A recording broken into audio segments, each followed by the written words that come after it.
Good morning, my brothers and sisters. On this episode number 182, I am one of your hosts, the judge, jury, and executioner of fake news, Patrick Novosel. Alongside me is the dynamic duo, the guy who's got music in his heart, Doctor Who on his brain, and La Coretta in his old stomacho, Marc Boucher. Good evening, sir. Or And morning. yeah, good morning to you too. Yeah. We are another second week in a row. We have another duo. Yep. This time it's me, Pat and Marc. Last week you had Lucas and Marc, and with us in spirit, we have the volleyball and beast of the East who can make you laugh in 3 words or less, Ronnie Johantis, and also the West Virginia mountaineer and Brazilian gringo Lucas Ham Swisher. He is also not with us. So you got us two. And how Yep. about that? We're holding Two down weeks the in a fort. row. Right, exactly. And we want to make sure that we're here every week, and like snow, rain, shine, whatever all that stuff is, we're gonna be here with you. Yeah, let's start it off with Marc. What has been going on with your life this past week? Oh, just riding on down that old COVID train. Oh no. Yeah, I did talk a little bit about this last week on the show. That I did test positive for COVID. So just Mm, was riding out the quarantine. hmm. Is nice because the CDC regulations they cut down the quarantine time from 10 days to 5 days. So, I don't So understand. The changes every week, every month is something new. yeah, well, I mean, this is such a progressive thing. Like they're learning this as they go, and like they've learned that okay, you don't necessarily need to be isolated for that long. The heaviest of the symptoms, where you're the most contagious, I guess, is within the first 5 days of onset of symptoms. I guess. Mm. Which I'm thankful for because that means I was only in my house from Monday to Friday, technically Saturday. Because basically you have to isolate for 5 days, and then you have to make sure that you don't have a fever. That basically you can hold your own without medicine and not have a fever for 24 hours after your 5 days is up. Yeah, And so I'm good on that. So it's just a good. lot of dealing with a lot of the residual stuff. Like mainly it's the coughing. Mm. The coughing is the worst part, and it was funny because the over the weekend, like I really didn't have that much of a problem with coughing, but like this morning when I got into work and went to take a call, immediately just coughing fit. No, So and of course. I've pretty much had it pretty bad all day today. So, but it's loose coughing, so which means it's on its way out. It's just breaking all the junk up. Yeah. So what do you do to make sure that you? I mean, you're on the phones all day. So what do you make sure that you do to so that you don't cough? Hydrate level 4, please. Fruit, please. Oh, please. Hydrate, yeah. Like I just have water, with me constantly. Yeah, And plus our headsets are a godsend because if I ever need to cough, I just quickly mute my headset yeah. while I'm in the middle of the call and just let it out, and then immediately I'm back on it. So, They're none the wiser. yep. So it's a beautiful thing. Although the first call today, it for some reason wasn't working. Oh, Uh, the mute wasn't working. yeah. Oh So I'm no. sitting there like, no, and I have to cough. Excuse me while I cough. Yeah. I had to I at one point I literally pulled my headset off and tried to cough away from it. No. So, but it's all right. I'm on the outside of things, Good. heading on the tail end of the worst of the COVID stuff. So, Good. thankful for that, and now I have It didn't seem like antibodies. it lasted that long for you. No, it really wasn't that bad. It actually wasn't as bad as the last time I had COVID. Yeah. Because my my temperature the last time was like 101 when I had COVID. Mm-hmm. This time, like I barely hit 99.5, which I Oh, that's mean good. that's like borderline. But apparently, it was enough for me to have a fever because like I would just break out into sweats, Sure. and all this kind of stuff. But yeah, it wasn't near as bad as it was the last time. Um, so yeah, just riding it out. I thought Kristen had actually had it, Mm-hmm. or that she was dealing with it. Um, Turned out to be something else completely, and she took an at-home test. She didn't take the PCR test like I did, Yeah. but she took an at-home test, and it's negative, which I That's so I wild. don't even understand because she's been very much around me the whole week, Right. and there's no way she, you know, How the heck? I How the don't I heck? don't get it, but yeah, That's good though. That's she's been good. pretty much fine the Good. whole time. And so she dodged a bullet there. But yeah, that's been pretty much me on the life front side of things. The elders at my church were being a little just erring on the side of caution, even though I had already been over my um, Hmm. uh, isolation period. Yeah. Um, they're like, yeah, we'd rather you just go ahead and stay home this weekend. So I had somebody else subbing, leading worship for me. So we didn't go to church, which was, I mean, obviously I love my church and I love leading worship, but it was nice to not have to go anywhere and just chill out on a Sunday. Right. Um, and so on the gaming side of things, there have been 3 games that I have been into over the past Whoa. week. Yeah. 3. So if you listened to last week's episode, I started streaming Ocarina of Time, Mm-hmm. which we moved the needle quite a bit on this week. Streamed Hey. this past Hey. Saturday. Yeah, got plenty of that in. More than I want, which is pretty much any time I play that game. But yeah, we basically have moved into the adult mode. If you're familiar with not that kind of adult mode, no, Oh my god. no, no, no, It no. goes the default setting is E for everyone, and then there's a mature setting. Ao After Hours Zelda. No. So if you're familiar with Ocarina of Time, there's kind of 2 versions of the game that you play. You go back and forth between time from like when you're a child, you're probably about 10 years old. And then when you pull the Master Sword from the stone in the Temple of Time, it moves you 7 years. So you're like a teenager, or pretty much an Okay. adult. We've pretty much moved on to the adult side of things. Played a couple of dungeons on Saturday.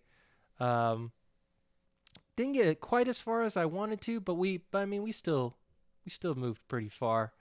Um, but that was what I played on stream, and then on my own time, Mm-hmm. it's been just Legend of Zelda: Oracle of Seasons, because I was talking to Lucas about this last week that I purchased. So if you've heard the Wii U and the 3DS eShops are going away, Yeah. and so the Legend of Zelda: Oracle of Seasons is on the 3DS eShop, and it was very cheap. It's only like $5. Ooh. Yeah. So, and I'd never played it before, so I just decided to throw it on, start playing it, and I'm Mm-hmm. pretty far into that. I'd say I'm probably about 3/4 of the way through the game now. And then of course, been playing more Horizon Forbidden West, Yes. which continues to be fantastic. Although I will say this, I was having, for some reason, some pretty significant frame drops. Like Really? yeah, it was bad. To the And you're point playing where on I had to, PS5, right? yeah, yeah. And I What? toggled with like the Wow. performance mode and things like that, trying to see if it was something to do with that. It was still doing it. So are Even you playing on quality or performance? I want to say it's on performance now. Okay. Yeah. Okay. But yeah, I tried to toggle back and forth just to see if it would do anything, and yeah, there was just one part that like it was just frame dropping really bad. So I ended up Hmm. having to like restart the console, and then once I did that, it was fine. Hmm. But yeah, I've definitely experienced some glitches in this game for sure. Um, I saw it's you post on Twitter. um, yeah, that was basically we were it was a group of guys that was fighting against a bunch of machines, and for some reason, even though the machines were gone, they were still moving around, just wandering around for no reason whatsoever. It looks like they were looking for a fight. Like they're ready, but there's nothing there. Is there something? No, nothing. Okay. Well, how about now? And it's like it's ridiculous. And I watched a one video from our friend Tim Pollen. He posted a video where dude's like doing like a spinning top on the ground. So I saw that too. Yeah.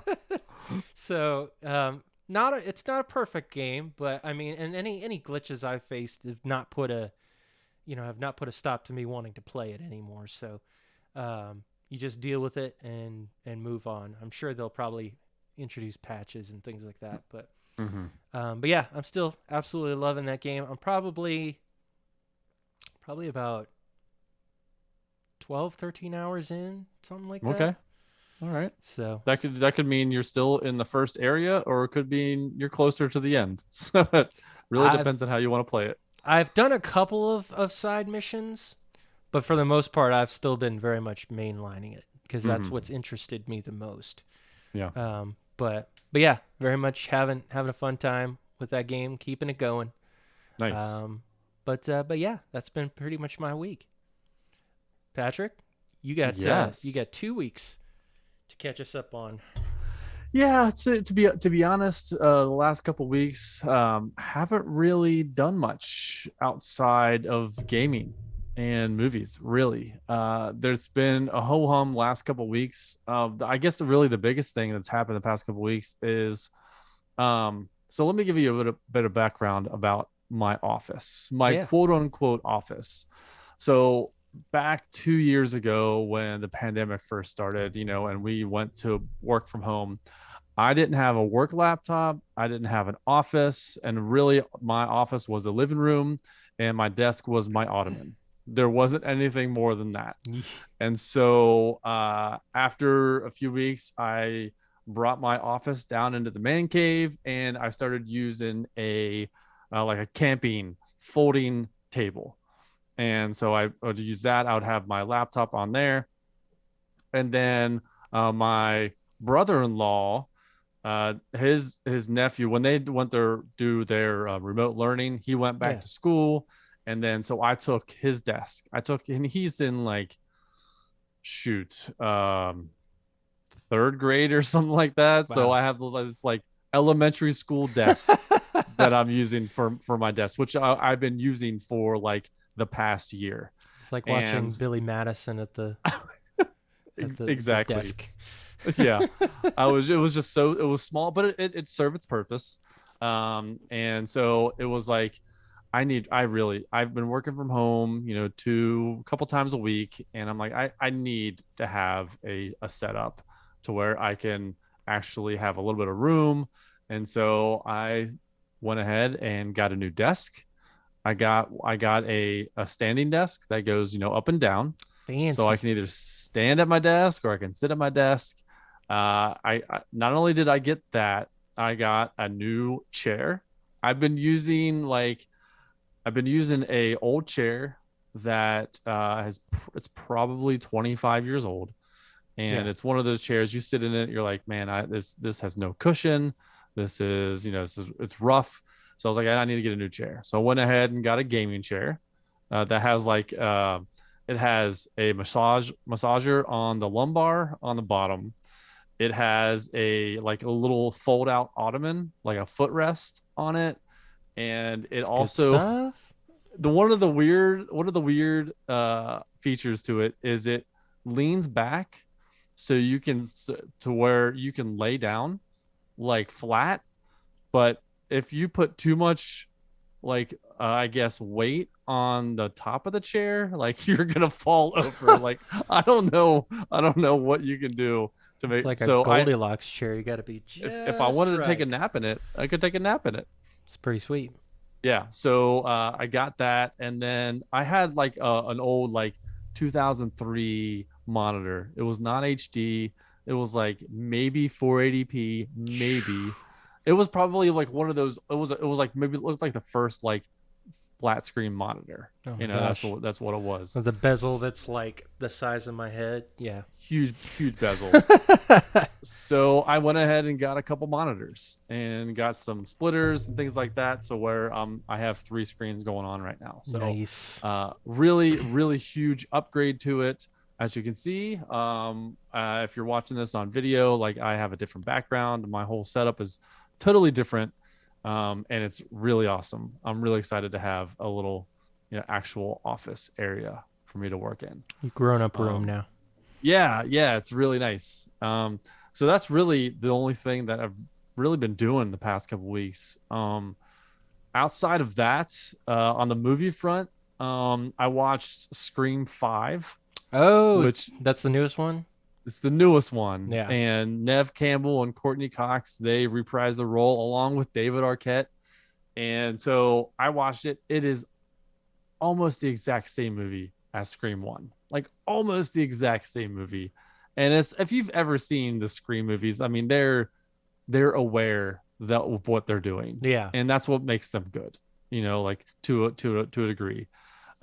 So yeah, I watched that. It was good. I mean, like if you've seen Scream 1, you've seen Scream 5. I mean, that's what it is what it is.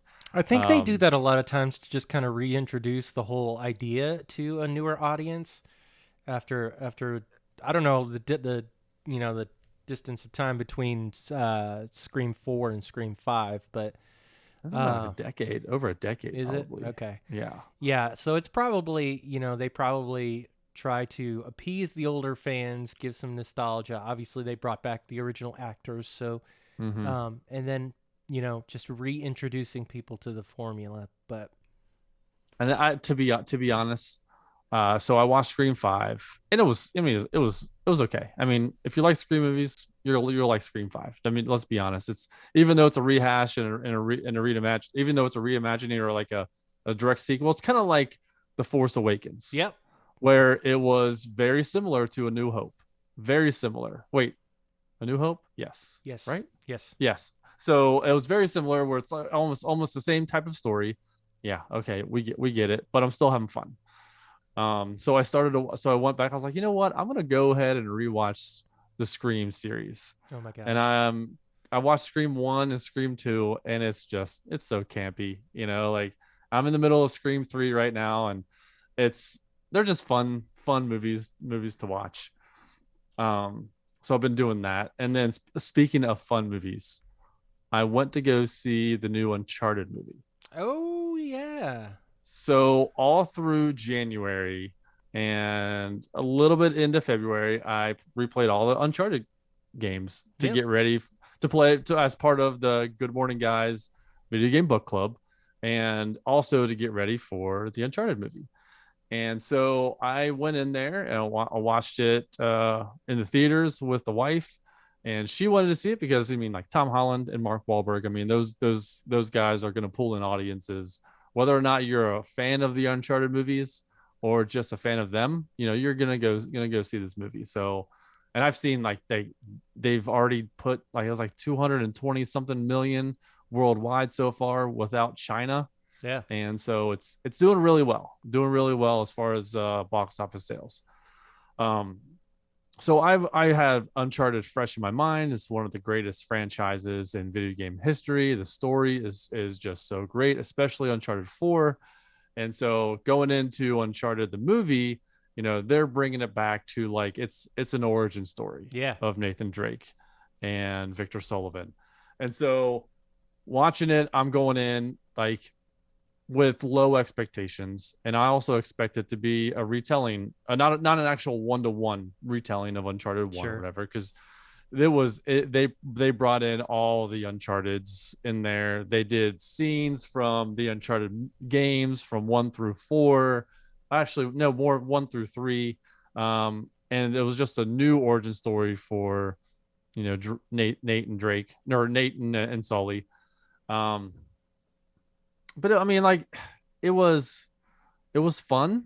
I mean, I get it. I mean, I would say it was fun. It was fun to watch. Yeah. Was it a great movie? No, no, it wasn't. Hmm. There's what I love about the Uncharted is uh Nathan Drake's, his humor and the chemistry between him and Victor Sullivan and his main squeeze, Elena Fisher. Spoilers: Elena's not in this movie. So there's like Still early he has days. he hasn't even met her yet. Yeah. So, and I'm assuming, with how well how well it did, that she'll come into the sequel, which is crazy because the very first scene in Uncharted 1 is him and Elena, on screen for the first time. Yeah. So, yeah, it was a different chemistry with Mark Wahlberg as Sully and Tom Holland as Nathan Drake. It wasn't the chemistry that the video games have portrayed over the series, over the franchise. Yeah. And it was, it, it wasn't as good as I hoped for them. Um, Not going into any spoilers. I just want to say that the chemistry was not there, and it wasn't there until the end of the movie, which was unfortunate. Yeah. And I saw it at the end of the movie. I'm like, hey, if they do another Uncharted movie and they get the chemistry that they have at the end of the movie and put it into the sequel, it's gonna be good. Like that's really, like, I'm hoping that this is like it's gonna Tom Holland as Nathan Drake for the remainder of his career, kind of like what Harrison Ford has done with Indiana Jones. Yep. And they just wrapped Indiana Jones 5, I which is saw that. absolutely crazy. He's been doing this for 40 years as Indiana Jones. And if Tom Holland can do the same thing, I think, and if Mark Wahlberg does the same thing, I think this series will get better and better the more movies they do of Uncharted. Yeah. I just thought it was interesting because, like, basically, if you look at the Rotten Tomatoes score, um, the movie critics wise is like at a 40. Right. But then when people went to go see it and stuff, the audience score was 90%. So it's like, obviously general audiences like the movie. They enjoyed the Yeah. movie. Yeah, it's a good popcorn flick. Yeah. I mean, I give it that. I It's there's other movies that are better Yeah. than this, as far as like an Uncharted kind of national treasure. Like National Treasure, better than this movie. An Indiana Jones movies, better than this movie. Yeah. Not to say this is a bad movie. I don't think it's a bad movie. Yeah. I think it's an okay movie. I think it's a straight up 7 out of 10. It's one of those movies where it's like, okay, I'm gonna go in, I'm gonna have a good time, and I'm gonna move on with my life. You're not gonna be thinking about this movie for weeks and months, like, oh, that was so good. I can't wait till it comes out on DVD or on digital, and I'm gonna watch it again. It's not one of those movies. Yeah. Now, if it when they come out with Uncharted 2 or Uncharted 3, maybe this movie will be better. Yeah. Where it's like, oh, can't wait to go back and rewatch the origin story of Nate and Sully. Yes, probably. But right now, as a standalone movie, it's ho hum. Yeah, I was never 100% sold on Tom Holland. I like Tom Holland as an actor. Obviously, I love his Spider-Man, but Right. I was never 100% sold on him being Nathan Drake or Mark Wahlberg being Sully. Um, Mark Wahlberg is Mark Wahlberg Yes. in this. Yeah. It's straight up Mark Wahlberg. And Tom Holland is Peter Parker as Nathan Drake. I mean, it's you can't get it. Tom Holland does not change his acting for this movie. He's Yeah. Peter Parker yeah, in this movie. yeah, and I just think you need people that lean hard into those personalities. For some reason, it just seems like all these video game movies and things like that, like they want to take all these liberties with the source material and the personalities of the characters and things like that, where it's like they don't fully go in. They just decide to make their own thing, and this was kind of sort of what they did. I mean, obviously, I haven't seen the movie, Mhm. um, but yeah, it just seems like these movie studios never want to fully embrace the actual characters. It's so weird. I don't understand it, but Now I'll give them credit. I liked it was a different take on it mhm. because if to be honest, the Uncharted storyline, if I want to get the story, I'm gonna play the games. The games have a 100% better story. They're 10 to 15-hour games. You get a lot more story with those games. Yeah. This is a 2-hour movie, but I like how they did it differently. So yeah, I Okay. mean, like overall, good movie. Would I see it again? Yes, I would definitely see it again.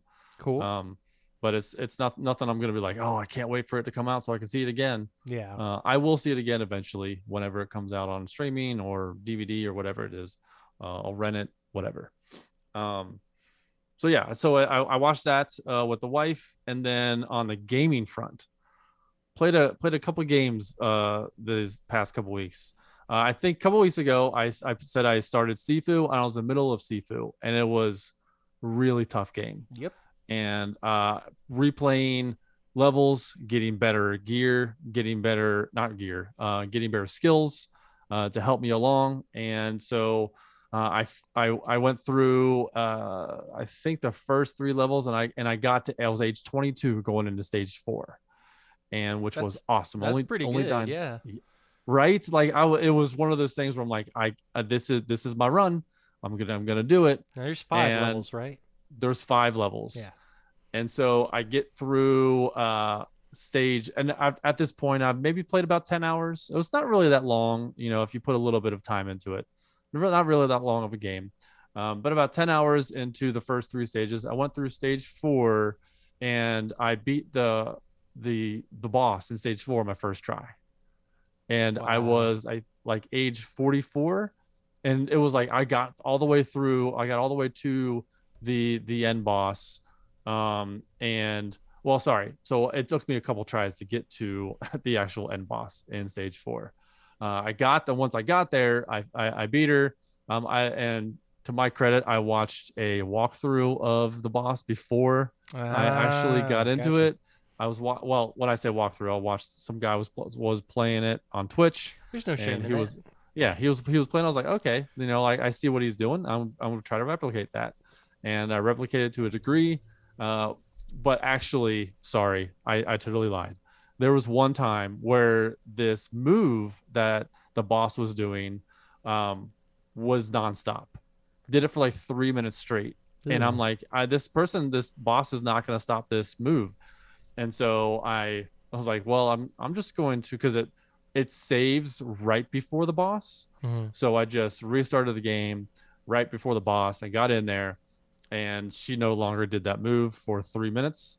She would do it for the normal 5 seconds, and then I would then move on to the next move and things like that. So I beat that like age 44, I think it was.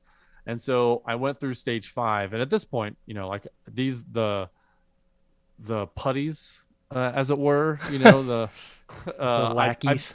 yeah, the lackeys. I was doing pretty good against them. Yeah. And so I got to the final boss, and the final boss was just, it has two different stages. So you beat him the first time. I thought I beat the game, and then I was like, nope, we're gonna do it to the next Oh, level. I So hate that. yeah. So Oof. and the next level, I died, and I was like, okay, I gotta try it again. But then I looked at it and I was like, you know what?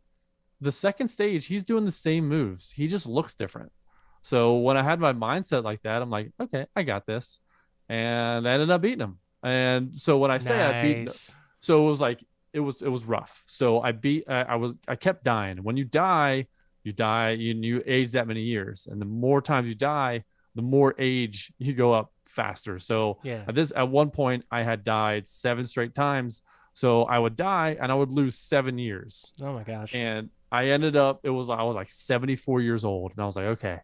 And once you die at past age 70, the game's over and you have to start over. Hmm. Start over that level or whatever. So, or that stage. So it was I was like close to, very small lifespan. And I hit him with the last hit and I beat him at age 74. And I was like, you know what? I'm done. I'm done with this game. I'm This game retiring. was this game was rough. I'm not going after the platinum. But I've ended up beating Sifu, which was nice because the past year these types of games I would have never even tried. Yeah. Like with Returnal and Hades and now Sifu, like I felt the challenge is there. And so this week I've started Elden Ring. Oh my gosh. Yes. Um Now for some I real pain and torture. no idea what I'm doing, but so I've only played a little bit of that so far. And what's weird about that game is there's like no like markers. Nope. There's just like a general direction to Does not go. tell you a dang thing. It was just like you have to figure it out for yourself. So I died 3 times and I was like, and I didn't even get to anything. I got to those like 2 nights. I beat them, and then I come across like a camp where there's like 8 nights. And I was like, whoa, died immediately. And then I try to go, then after you die, you can go get your stuff. So I Yeah. went to go get my stuff, and then I died immediately again. So I was like, you know what? I'm gonna put this on the back burner for now. Yep. And so I'll pick it up later this week. But the big thing that I played this past week was what you have been playing is Horizon Forbidden West. Yeah, buddy. And this game I could not put down for the life of me. I wanted to get everything. I wanted to experience everything. Like when I first started, I was playing and I was like, I'm gonna mainline this. And I'm not gonna go after the platinum, famous last words. I'm Yep. not gonna go after the platinum. Yep. And so I was mainlining it and I had to do a side quest. And so I wanted to did the side quest, and it was like this story, the side quest was just so in depth. And as you go along in the story, in the main story, this side quest, like the next stage of that side quest, you can't do until you continue on in the story, Yeah. which was really cool. That it wasn't just like a side quest and you're done. Like it would had its own little side story to the overall arching movie or the game Yeah. story, which was really cool. And this game is probably one of the most beautiful games I have ever played. The the motion capture, the the mouths to these actors and actresses are amazing. The beautiful landscapes, the colors of this game, the voice acting, just like it felt like a Naughty Dog type of story. Yeah. Like it was that caliber of motion capture story to it. Amazing. And I played Horizon Zero Dawn. That was a fun game. I platinumed that, and so I was really excited to play this one. And I for 5 straight days playing this game, and I was up till like 3 in the morning. I could not put this game down at He was all. hooked. And I know, so hooked, so hooked. There's so many things to do in this game. So many things. There's always a question mark. There's always someone to help. There's always a side quest. There's an errand. Like there's this guy. He's like, hey, I want a coffee cup. Can you go get me a coffee cup? And I was like, yeah, sure. Where is it? So I, like you grab get on a like a quote unquote horse or whatever you want, mount you want, and just go over there. And amazing. They once you find like there's like points where you can save the game, but they also become fast travels. So Yeah. there's like these fireplaces or campfires, Campfires. Yeah. yeah, that you can go to. And once you unlock that campfire, or once you discover it, it becomes a fast travel location. And so in where if I'm across the map and I'm like, you know what, I have to go all the way back to finish a quest, I can just go to the closest campfire and fast travel there. I can fast travel for free, if I go from campfire to campfire, or I could just use fast travel tokens that I've bought from vendors to go there from wherever I am, as long as I'm not in a fight. And it's so awesome when you're able to do that, especially with how big Horizon Forbidden West is. See, the fun part about playing it on on baby mode like I am, Yeah. there is no fast travel tokens. Everything's free. No, you're for real. Well, so I've been playing on normal. I played on normal, and the fast travel tokens. I mean, like as long as you have the resources to like the shards, you can buy these, and they're not expensive Yeah. at all, which was really nice. And but I turned on easy loot, so regardless of how I killed a machine, I would get their stuff. Yeah. Um, Obviously, it's way easier to kill a machine when you're taking off their gear. Yeah. So easy to do that, and but even if I didn't, I was still able to grab the stuff. But man, the with Horizon, when you come up to a machine, the machine has like some sort of gun, some sort of Gatling gun or whatever, and you get out your like shredding arrow and you shoot it, and it's like what I don't know if you've gotten there before, but one of the I think it's like maybe the warrior bow, and it's one of the shredding arrows. You shoot the enemy, the machine, and it makes that like whoa, and just like it explodes Yeah. and takes off the armor, the gear, or the whatever it is. So satisfying. Um, as you go farther and farther into the game, more weapons unlock, and the more weapons you have, the easier it is to defeat machines. And with these machines, like or with all the weapons, like you can change your weapons on the fly. Yeah. Like even if you don't have them equipped to your like wheel, your skill wheel or your weapon wheel, you can always just go into your menu, attach it, put it in your weapon wheel, and then you have it. Like it's so simple to do. So you can just however you want to fight. You don't have to go into like your menu or your gear at a particular campsite and change it and then Yeah. go fight. You can just do it on the fly, which is totally awesome. Um, so yeah, so I played through that. I got through the entire story, did almost all of the side quests. I think I might have like three side quests. I have a bunch of errands. I didn't do a lot of the errands because there's like I said, give me a coffee cup. It's like, right. I mean, I got you a coffee cup, and it was random. Like it wasn't that big of a story. The side quests and the main story is where the story's at. I think even one side quest ended up, like I said, like it goes throughout the entire main story. The side quest was like all the way up to like the right before the last mission. I was able to finish that side quest, which was really cool how it all worked out like that. Yeah. So I had a great time with Horizon Forbidden West. If I had to rank it, I would. It's a 9.5 out of 10. Not it was like you said, this game's not perfect. The only glitch that I had was the armor that I had on, my favorite armor. The left shoulder plate would glitch in like when they were in cutscenes and talking to each other. So it Goodness. was that was the only. It was a flicker, and it flickered probably every 5 seconds. Only when they had Aloy on the screen. If they, I mean, like obviously, she's talking to the NPC, the NPCs are gonna have the camera on them, and you didn't see it. But once they pan back over to her, that was it. But that's the only glitch. I didn't have any other crazy glitches like you or Tim Pollen had.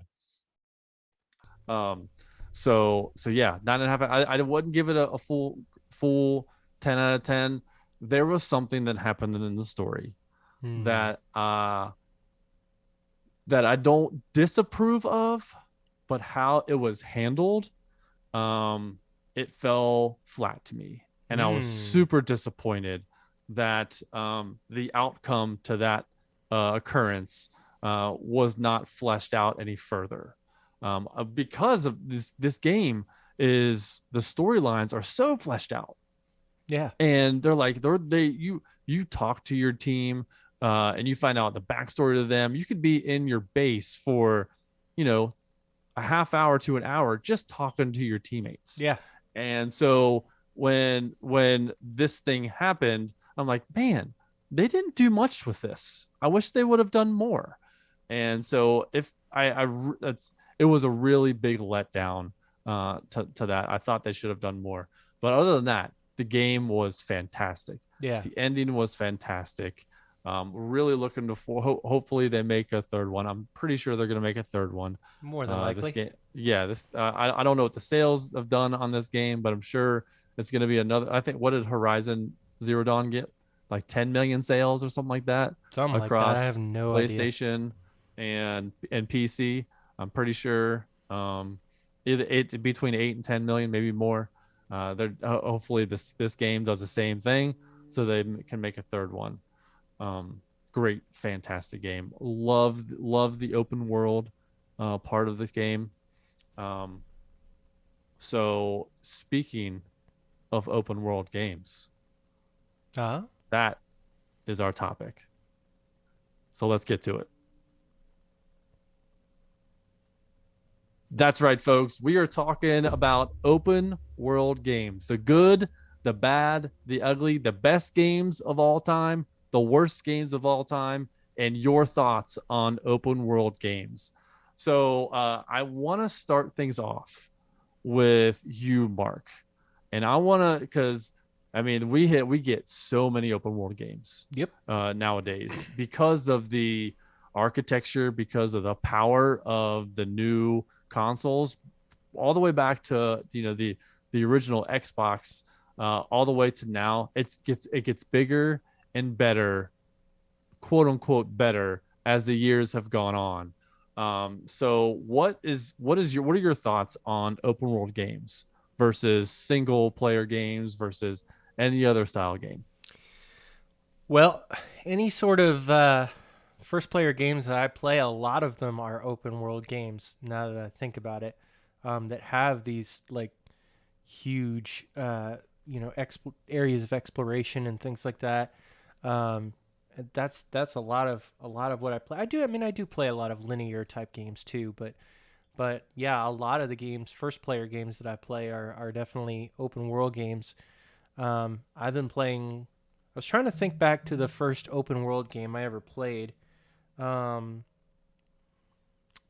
I probably would have to be. I guess if you call Link to the Past open world, it's somewhat open world, but like you could like at any time you could go to X parts of the map. You can do all these Mm-hmm. different side quests. You can you can do a lot of the Zelda games. You don't have to do the dungeons in a particular order. You can do them however you want, um, and things like that. So that's probably one of the earlier ones that I played. But I mean, I love open world games. I love the only caveat that I say to that is I love open world games where you actually have purpose to the different places you're going and the exploration and things like that. Like, for example, the Arkham games. Um, each place that you go to in each of these side missions that you're facing these different villains and things like that, they weave in stories that are very much tied to their characters, and they're compelling stories that make sense. And so I think I was sharing with you and I also with Lucas, like, because I was hesitant towards Horizon in going on many side missions, just because I get really tired of fetch quests, things that don't Mm. really matter to the story. And I get the completionist side of things. You want to get everything and get all the unlockables and all that kind of stuff, and that's great. But what really pulls me in is, do these side quests matter to the story or create a compelling enough story, like you were talking about, um, with those side quests that you went on, um, Yeah, that's really what matters to me.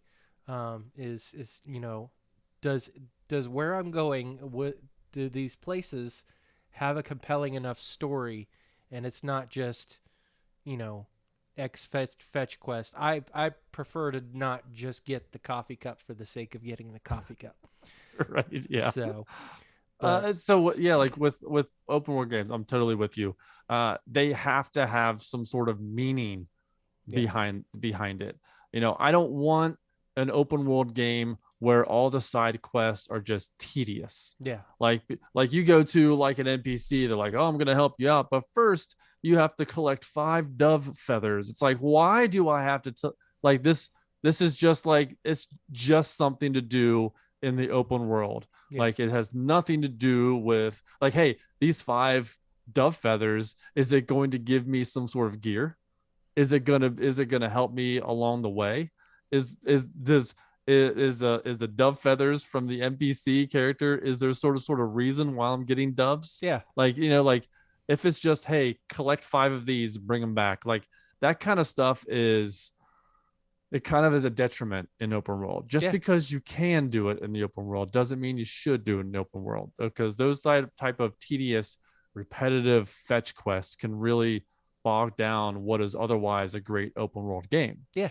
Absolutely. So another one that comes to mind, like where they tie it into the story, um, the only game that I've ever platinumed, and that's Spider-Man Miles Morales. Yes. I think of the missions where Miles is having to collect different sounds to add to his mixes and beats and stuff like that, Uh-huh. and his uncle is like taking him around to these places where he and Miles's dad used to go to collect these same sounds, and that's what I'm talking about. Like ties into the story, develops the characters, and is actually interesting to go and acquire those side things. So yeah, definitely on the same page with you there. I'm not into the grab 5 million dove feathers or 236 Riddler trophies. Looking at Get you, out of here with looking. the Riddler trophies. Those are so ridiculous. Like I had played Arkham Knight, and I was like, you know what? I had it on Xbox. I was like, oh, you know what? I'm gonna 100% this game. Yeah, And I went through like 20 Riddler trophies. I was like, nope, I'm not doing this. I'm not doing another 200 of these yeah, to get to 100% this and to get the actual true ending. I'm just gonna watch it on YouTube. Like this is way too tedious. These are just like small puzzle mini games that I don't really care for. yep, yep. And most times in those cases, the reward for doing so is not near worth it. That makes me think of Breath of the Wild. So in Breath of the Wild, you collect these things called Korok seeds, Mm-hmm. and because the Koroks, they're little creatures in the game that you interact with and stuff, and you collect these seeds. There are, I believe, I want to say there are 999 Korok seeds, and the thing that you get for getting these 999 Korok seeds is a medallion that is shaped like a piece of Korok poop. That is literally all you get. What? What does it do? It does nothing. It does absolutely nothing. Now with these, you don't get trophies or anything with it either. So No, there's no like reward. no. Can you sell it? I don't know if you can sell the medallion thing. No, I don't think you can. It's just I it's don't. just part of the 100% completion. Like that is Oh, such a waste of time. I mean, I get. See, that's the kind of thing. Like sometimes these quests are a detriment to the story Yeah, of what the game is trying to tell. And sometimes with these open world games, they have so much to do that it takes you away from the story itself, that okay. by the time you get back to it, you're like, what the heck is this going on again? Yeah, What am I supposed to be doing? Who are these people? Because I haven't talked to you in the past 30 hours. Like I don't understand what's happening again. And that's like that's a detriment to the story, that like if these side quests are that are attached to the main story, it keeps you in the main story. But if all you're doing is catching cups and Clorox pods, Clorox like pots. you're not you're not gonna it just doesn't make any sense. It's just I feel like it's wasted space. Like you're not filling the world with like making sure it's like live. Yeah. I feel like feeling like alive, which is great with the new gen systems, making games that feel alive. Yeah. Like going from a PS4 to a PS5 with Spider-Man, you can tell there's so many more NPCs that are on the streets, which it makes them feel more alive. Now, I have a question for you. Do you prefer open world games or do you prefer single player games? Um, I guess it just depends on the day, honestly. Like, I guess um, for the most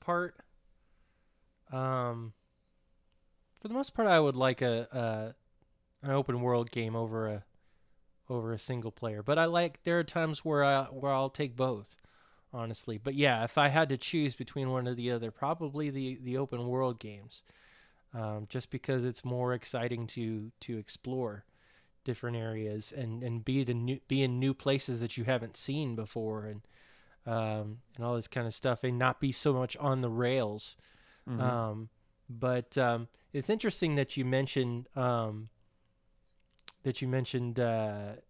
time, like you 30 hours into doing that. Um, that's a good point.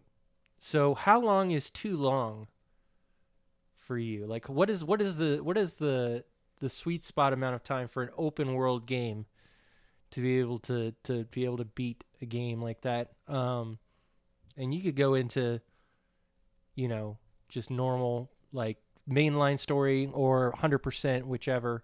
Um, but like, because there are some games where it's like over 100 hours worth Right. of exploring, Yep. and you're Mm-hmm. still not 100% done.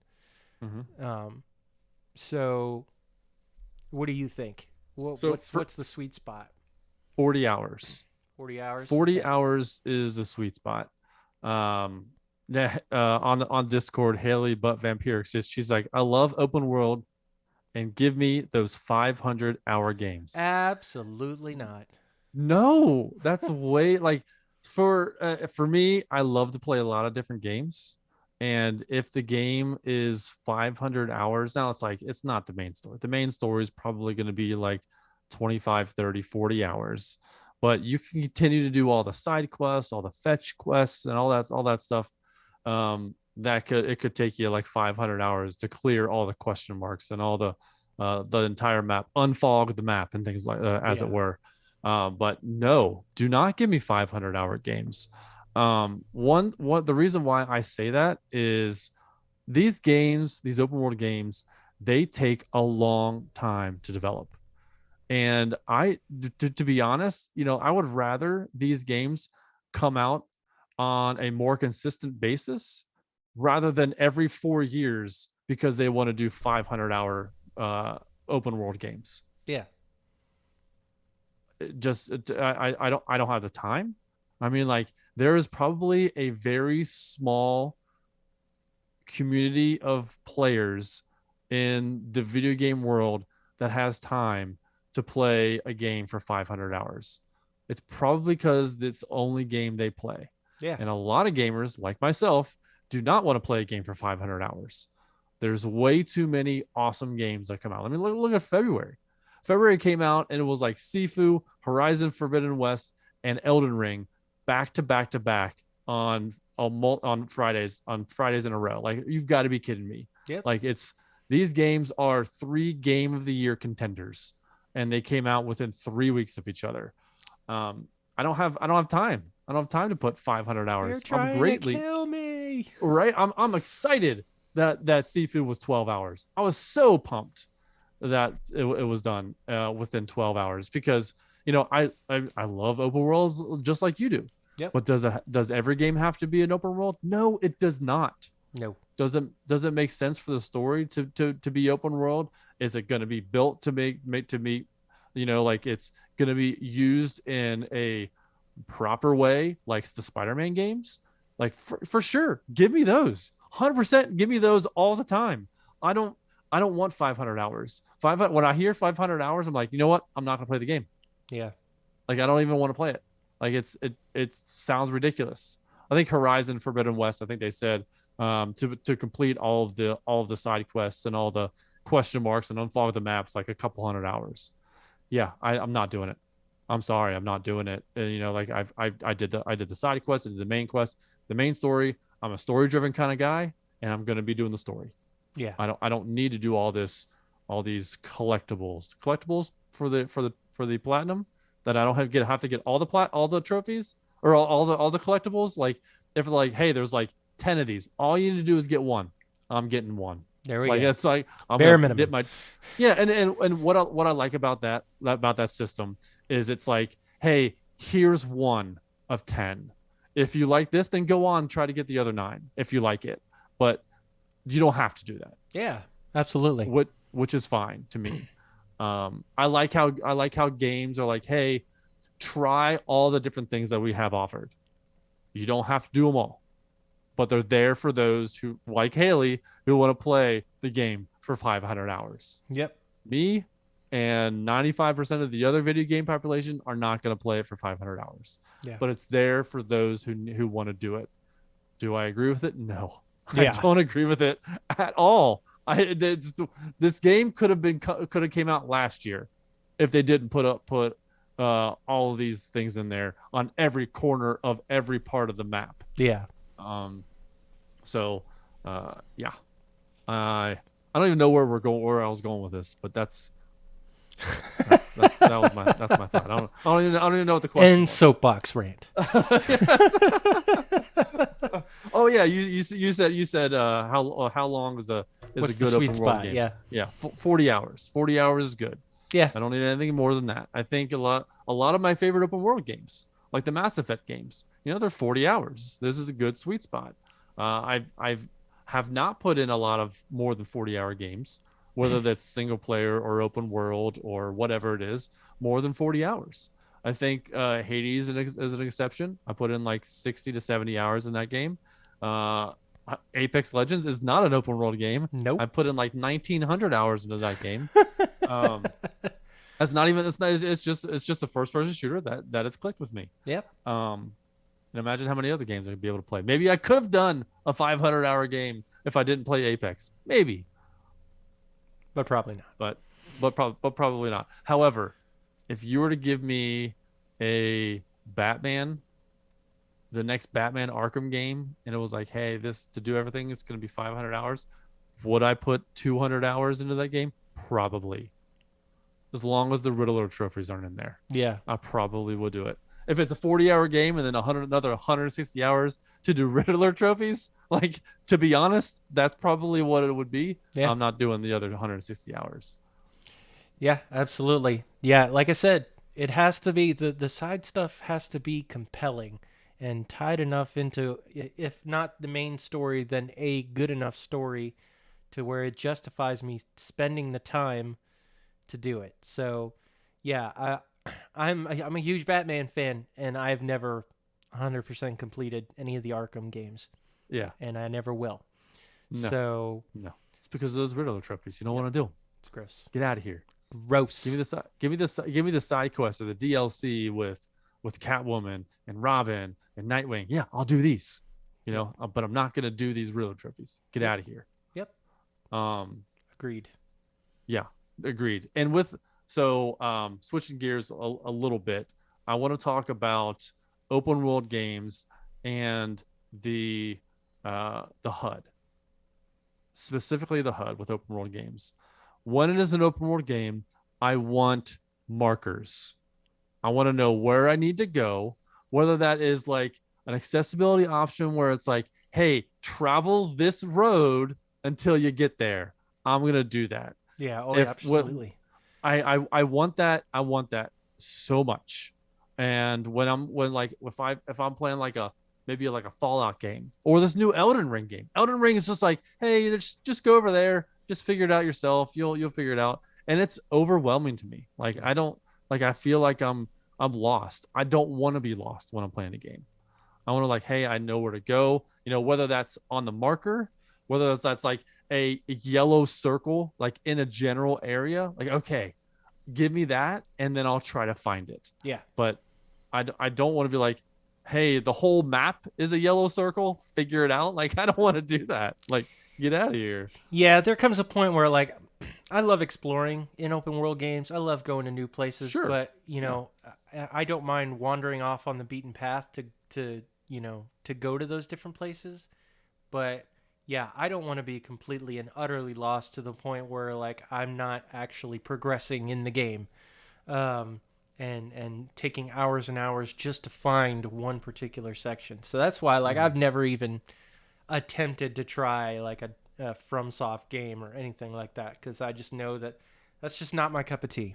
Right. That challenges people out there, plenty of people out there who absolutely love that stuff, and more power to them. But yeah, the difficulty level and plus the just aimlessness of not knowing where you're going at all. Um, yeah, I count me out of that. Count Yeah. me I think out. I think the only game that I played where there wasn't necessarily a marker was No Man's Sky. Mm, And it was like the whole point of the game is to reach the center of the universe. How you get there is up to you. You can go from point A to point B, and that could be backwards, forwards, sideways, up, down, all around. And I loved that game. I love the space exploration and going to different worlds and things like that. But that is very few and far between. Probably the only other game. I mean, usually most open world games they have markers. They yep. have, hey, this is where you need to go. You get a story mission from someone. They're like, hey, go over here, follow the arrow, and you're there. Yep. Um, so And uh, there's games that do that in a compelling way. Well, one major example is Ghost of Tsushima, where like you had a map, it would tell you where to go, but like the one thing that always made it cool about it and always beautiful to watch is like trying to figure out where to go. The wind, it's wherever the wind takes you. oh, what a beautiful, beautiful graphical mechanic. I mean, not every game's going to be like that, but just the way that they tied it in was chef's kiss. A chef's kiss for sure. Um, what other? What is? Let's see. Let's move over to Discord. I think we have a question over here from. Well, let's start off with Lucas, the old Mr. Pastor Coach Ham. Mm-hmm. He wrote in and he's like, as a parent and someone who can overdo their gaming time when they aren't careful, open world games are not my favorite, though I enjoy them. I think Horizon Zero Dawn is my favorite one of that genre. However, the one that helped get me back into gaming and was my first true open world experience was Skyrim. The first time I played, I spent dozens of hours in the first town, robbing from everyone and spamming my archery and smithing Smithing, levels. smithing. Smithing. Only after I left and finally progressed the story did I discover how huge the world was. What was your first true open world experience? Mark, you start off. Okay, so first true open world experience. Um, yeah, I kind of said Link to the Past earlier. That's sort Mm-hmm. of open world. Ocarina was probably much more of one. Um, just because, well, or even maybe Super Mario 64. Um, even before that, just because, like, I mean, there was a hub world where the castle was basically your main hub where you would go from level to level.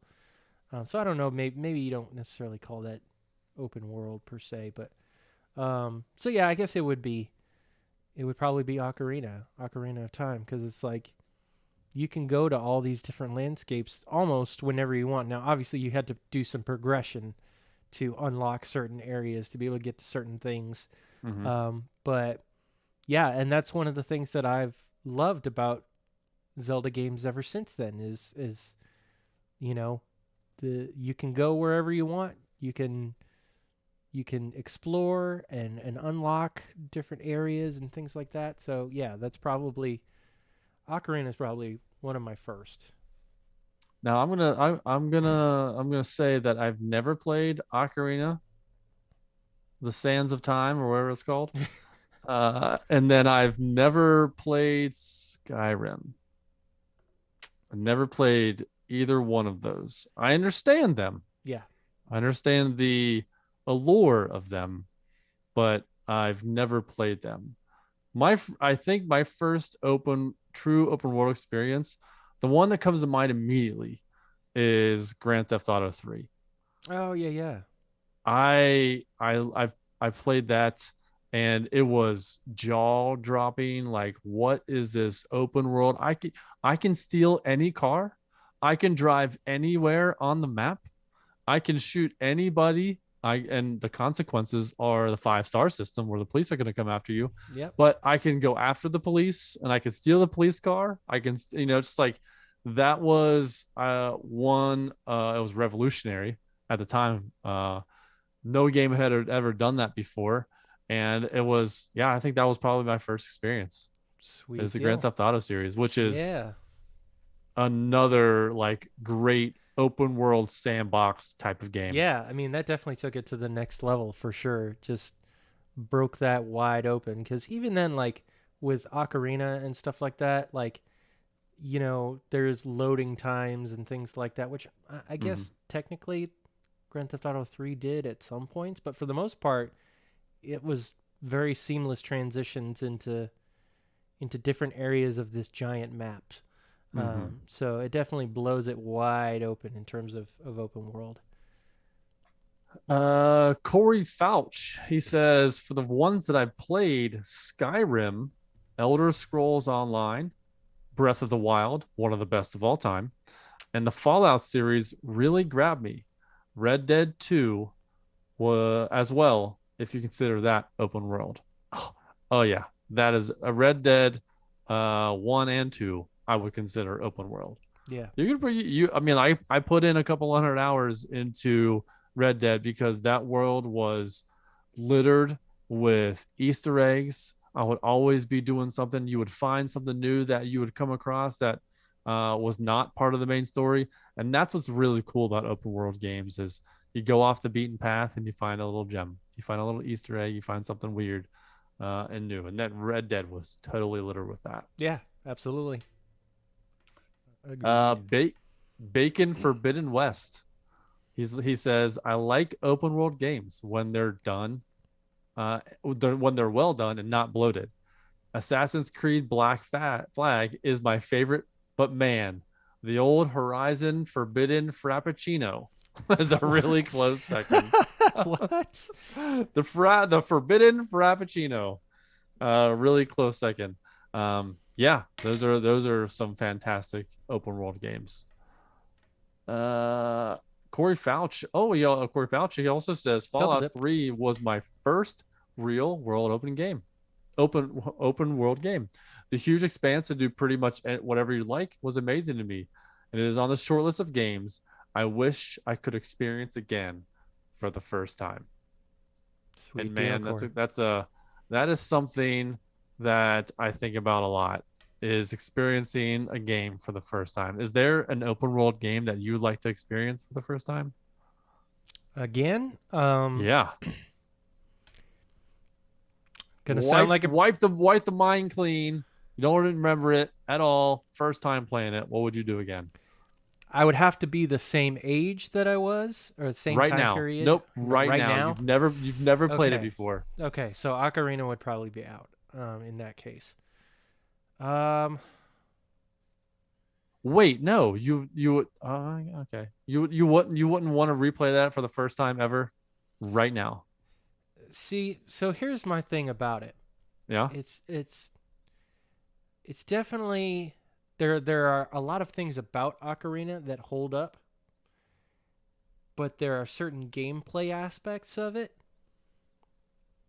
that are very much a product of its age, Mhm. of the time that it was released, and so that's why I say, if I I could go see. back to when I was that age, that time, and redo that, sure, absolutely.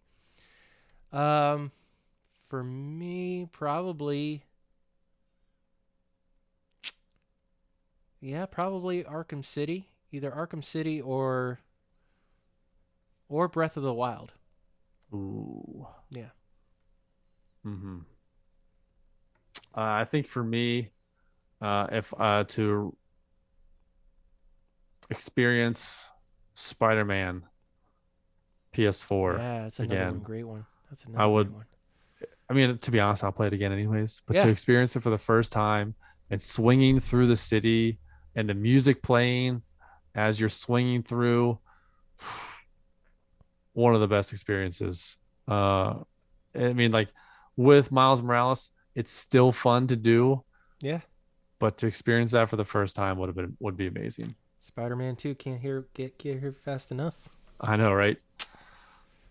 You done messed up. Aaron says the first open world game I can remember playing was Elder Scrolls 4 Oblivion. I've been a big fan of the newer style Assassin's Creed games too, with Odyssey having been my favorite so far. In my opinion, the biggest strength and weakness of them are the same. There's so much of it. Some Yep. people are completionists, and I get why they freak out because you can never really finish open world games. But also, if it's done with good replay value, Bethesda games are an example, jank notwithstanding, you can plop down $50 to $70 for a game and play forever without getting the exact same experience. And Aaron, he makes a good point. With open world games, now you put down $50 to $70 and you can play for 500 hours. That is well worth your money. Yeah. Yeah, and that's the I other big thing is like it's a different experience every time you play. That's the most amazing thing. you put you plop down $60 to play a single player game that's 12 hours long. It's like great, that was a great experience. But for a game that's gonna last you a few hundred hours at the same price, like that's great. That's great value. Mm-hmm. It doesn't it's not a negative hit on the single player game that's only 12 hours because they're telling a different story. Right. And not every game needs to be open world. Yeah. It just doesn't. It Yep. doesn't need to be. Let's see. Travesty. I used to absolutely love huge open world games and all the mysteries they hold. The the first that I actually delved deep into was Morrowind, but Skyrim was probably as consumed the most hours. My favorite thing about open worlds is seeing something far in the distance, like a mountain peak, and actually being able to get it or get to it, which usually took a lot of sidestepping along the way. Nice. That Yeah. is something it's like, like with as just speaking of Spider-Man, you see the top of Avengers Tower. You're like, well, that's where I'm going. Yep. I'm going to go over there Yep. I can just to go see there. how high I can get on top of it. I'm gonna get all the way on top of it, and I'm gonna dive all the way to the street and just see how long it takes. Like that's just the fun of open world sandbox types of games. Yep. Yeah. Same feeling with me in Breath of the Wild. It's like you see that very ominous looking mountain way over there. At some point, you're gonna go over to that, Yeah, and you're gonna fight some bunch of things that you have no idea what's in there, but you're gonna go over there at some point. So right.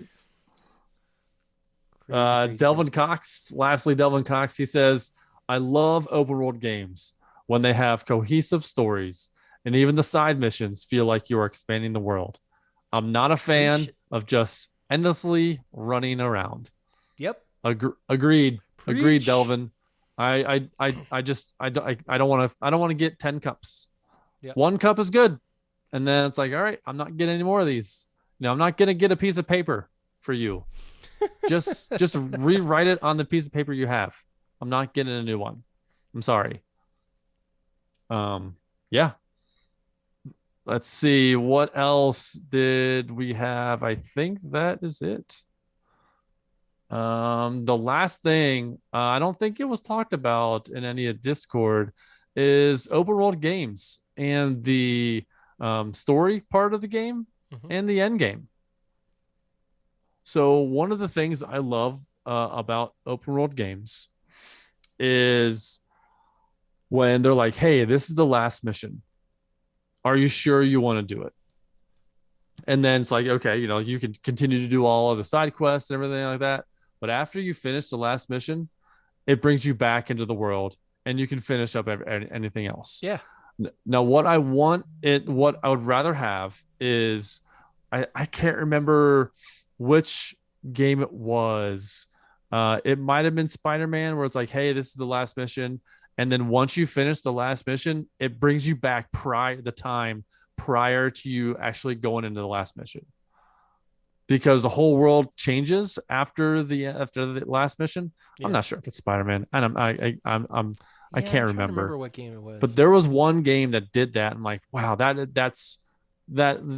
it keeps the world alive, and it's just like it's not like it's endless over and over again. Like, okay, there's a finality to the game. That's the end of the game, the end of the story.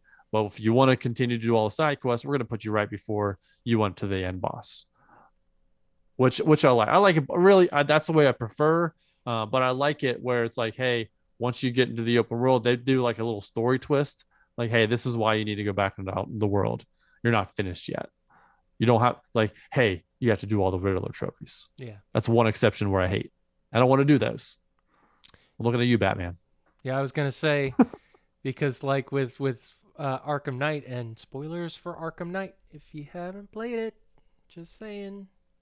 Oh, we got the GMG VGBC coming up in April, I think. Should I not say it then? No, I don't think you should say it. Okay. The Arkham Knight Protocol. Is that what you're talking about? Yeah, the Nightfall Protocol. Nightfall Protocol. That's all you need to know. Yep. Nothing else we need to talk about. Yep. Yep. Just know it's there. Yep. We'll and get you to have it. to 100% the game in order to. Oh yeah, no, that's what I talked about that earlier. Where it's just like, hey, you have to get all the Riddler trophies to get the true ending, Right. and that's when I YouTubed it. Yeah. It's like, you know what? It's fine. Yep. I like it. Yeah, whatever.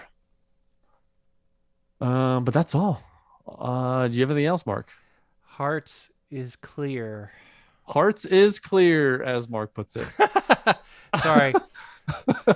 Typically, Lucas says all hearts clear, and I wanted to say all hearts clear, but then I tried to think of myself. Me hearts is clear. All right. Well, that's it for this stupendous open world Odyssey omnivorous thing that Lucas likes to do with his alliterations. Nailed it. Yes, nailed it. I guess this is when we do a little bit of housekeeping, fluff pillows, top with Annie's candies, and give you the GMG news you need to know. All week we have Chris the Rock streaming, and right now he's streaming Horizon Forbidden West. Mark has been streaming Zelda games on Saturday mornings. Lucas has been streaming he has not been streaming for a while now, but if you want to follow him, follow Mark, or follow Chris, you can find all of those links in the show notes. Also, if you would be so inclined, rate us on Apple Podcast, Stitcher, YouTube, all those, wherever you get your podcast. Spotify. Rate us. The more you rate us, the more we get out there, and the more easier it is for people to search for us, to find us. Be greatly appreciated. The more we grow. And if you want to discourse with us on Discord, that link is also in the show notes. If you want to give us a call, you can do so at we haven't had a voicemail in a few months. It's like 929 GMG guys. That is also in the show notes. Let your voice be heard. And that's it. That is all she wrote. Indeed. So, for Mark, the spirit of Lucas, and Ryan J, and me, Pat, that is all that we have for you. I forget how to end the show. But for us, Go get your good morning on, and may God bless and guide your lives. Guide your lies? Yeah, if you want to lie, guide your Guide you lives. not to lie. There you go. Yeah, guide your truths Yep. as you live, as you work, and as you game.